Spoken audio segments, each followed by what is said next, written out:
The Rainbow Tower. Written by Alex Tymms. Illustrated by R H Stewart. Episode 12. Indigo. As the lift went down, so Jed's nerves increased. While they'd left behind the strange workforce, Jed knew there was something much worse waiting for them below. He glanced towards Trevor. His mentor's shoulders slumped, and he would sigh loudly every time Jed tried to speak to him. Jed looked at the floor indicator on the button panel. They were nearing the bottom of blue. He prayed that the mass was still in violet, that it had only been a limb that had followed them. The lift stopped, chimed, and the doors opened without delay. Jed prepared himself for the doorway to be filled by stinking tendrils. But it remained empty and the air normal. He poked his head out to check the lobby, only to find himself staring straight into the face of a big border guard. The surprised man's expression reminded Jed of old George. "Violet!" the man exclaimed, looking at Jed's overalls. "Blimey, what in Tow's name are you doing here?" The man grabbed Jed and pulled him out of the lift, looking furtively from side to side. "I don't know how you got here, and I don't want to know," he went on. "But you better come with me before they see you." "What do you mean, they?" Jed asked, worried that, like the brains had described it, this guard might mean the mass. "Enforcers," the guard said as he pulled a shuffling Trevor out the lift. "Look, you come quietly. I'll let you down to Indigo. They can process you there." "But," Jed began. He'd expected formal charges and punishments, not this feeling like he was being helped. "Listen, if they catch you here, they'll recycle you as soon as look at you. They don't care about rules and procedures, but they're not doing it on my watch." The guard, who had the name Silas on his uniform, ushered them towards a set of large double doors at the far end of the lobby. "Can't you get him to hurry up?" Silas snapped. Jed then realised where Silas was taking them. He'd said Indigo. This was a transfer lift they were heading for. "We can't go down," Jed said. "You have no choice," Silas replied, pushing them on. "If you stay here, it'll be the end of you." The sound of rubber boots and swishing cloaks filled the lobby. Jed's mind raced for a way out of this. Go up? They'd be caught by enforcers. Go down? It was the mass that would have them. It was no choice at all. As Silas pushed him onwards, he looked around. It was all normal here. Maybe the mass hadn't reached the top of Indigo. "Hurry!" Silas bundled them into the big transfer lift, taking Jed's decision for him. "Oh, I just hope you stop playing up," Silas muttered, as he took out the key on the lanyard round his neck to close the doors. "Phew, just in time," Silas said as the doors closed. "Give me the creeps, those enforcers." He opened a panel beside the buttons and inspected the wiring. "I saw something like them years ago," he went on. "Swenson had one as his sidekick, but they both left when Swenson was promoted. I thought nothing more of it." He pulled a few more wires, finding them secure. "Then they built that thing in the tanks. Since then we've been overrun with them. So few of us normal people left, we have to do everything." He slammed shut the panel. "Things ain't what they used to be." Jed was only half listening. Most of his attention was on the illuminated arrow pointing down.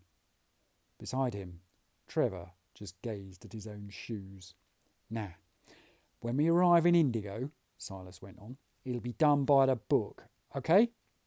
What if we say you were caught jumping just one colour? Won't be so serious then." A whiff of rot and decay entered the car. Silas didn't seem to notice, but to Jed it was unmistakable. He knew they shouldn't have gone down. "Stop the lift!" he cried, lunging for the panel. Silas stepped between Jed and the buttons, his hand on the baton at his belt. "Hey, I thought we had a deal." "No, please," Jed insisted. "You don't understand." The smell became overpowering. "What the?" Silas exclaimed as they were plunged into darkness. What did you do? How did you..." He never finished the question, for the lift car exploded around them. Jed was thrown through the air, and by the sparks of electrical short circuits, he saw Silas crash against the control panel ahead of him and collapse unconscious. Jed crashed to the floor of the lift, and as he struggled to his feet, he turned to see Trevor. The big man was hauling himself upright on a cable dangling from where the far wall of the lift should have been. Instead of the reassuring sheet of metal, all that remained was torn debris, and beyond it evidence of more fires. "Trevor, are you okay?" Jed shouted. No sooner had he called out than the lift was hit again. This time a chunk of floor was torn away, right behind Trevor. Jed watched in horror as the big man wobbled, then lost his balance, toppling backwards. Jed dived across the ruined car. "Got you!" he gritted, grabbing Trevor's arm as the man fell from the elevator. But it was all Jed could do not to drop Trevor in surprise when he looked beyond the big man. Trevor's feet didn't wave uselessly over the narrow lift shaft Jed had been expecting, but over a cavernous space that dwarfed even the recycling floor and atrium put together. The tower's structure had been picked clean. The walls were peppered with stubs that must have been the remains of floors. In the centre, huge white columns stripped bare went down and down, and at the bottom, a pulsating mix of mucus and debris, was the mass. Jed was horrified. This foul pit had swallowed his home, everything that he had known. "Trevor, your other hand!" Jed grunted. He could feel Trevor was too heavy for him, and their hands were sliding apart. "I can't hold you!" Jed could feel Trevor's fingers sliding against his palm. "Your other hand!" He wanted to grab Trevor with both hands, but he needed the other one to hang on to the ruined lift and stop himself from toppling out as well. "Trevor, please!" At last Trevor looked up. Tears stained his face. "She's gone," he said sadly. "She's gone." Then he was gone too. Jed stared as Trevor fell away. It seemed to happen so slowly that Jed felt all he had to do was lean over and he'd be able to catch him. He began to do so, to follow the trajectory of Trevor's fall. Suddenly everything came crashing back to normal speed when Jed was grabbed from behind and hauled back into the car by a breathless Silas.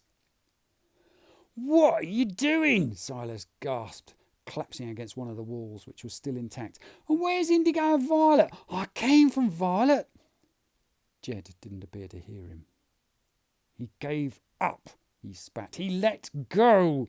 Jed was shouting now. "He left me."